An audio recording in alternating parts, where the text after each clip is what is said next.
Louvado seja nosso Senhor Jesus Cristo, para sempre seja louvado. Meu querido irmão, minha querida irmã, hoje dia 24, sábado, queremos juntos meditar esse Evangelho aqui na Capela de Santana, na nossa novena de Santana. Esteja aí conosco, deixe o seu like, o seu joinha, para que essa palavra alcance muitos corações. Em nome do Pai, do Filho e do Espírito Santo. Então vamos meditar o Evangelho de Mateus 13, do 24 a 30. Naquele tempo, Jesus contou outra parábola à multidão. O reino dos céus é como um homem que semeou a boa semente no seu campo. Enquanto todos dormiam, veio o seu inimigo e semeou o joio no meio do trigo e foi embora. Quando o trigo cresceu, as espigas começaram a se formar, apareceu também o joio. Os empregados foram procurar o dono e lhes disseram: Senhor, não semeastes a boa semente no teu campo? De onde veio então o joio? O dono respondeu: Foi algum inimigo que fez isso. Os empregados lhe perguntaram: Queres que vamos arrancar o joio? O dono respondeu: Não. Pode acontecer que arrancando o joio, arranqueis também o trigo. Deixai crescer um e outro até a colheita. E no tempo da colheita direis aos que cortarem o trigo: arrancai primeiro o joio e o amarrai em feixes para ser queimado. Recolhei, porém, o trigo no meu celeiro. Palavra da salvação, glória a vós, Senhor. Meus queridos irmãos e irmãs, a parábola do joio é um poderoso convite a saber ter paciência em todos aqueles momentos da vida que a evidência do mal cega os nossos olhos, abalando o equilíbrio do nosso coração.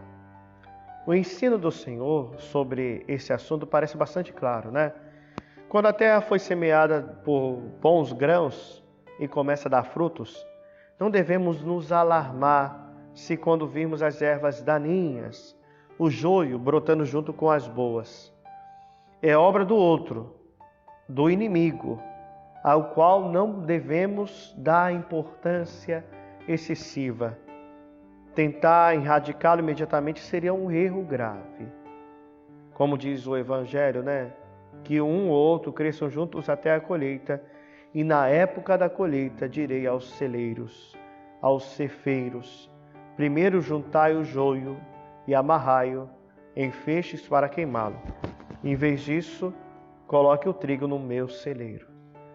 O discurso parabólico da parábola, com a sua riqueza de imagens e nuances, não visa formular respostas precisas, mas favorecer a pesquisa e a elaboração pessoal no coração de quem escuta e se deixa questionar.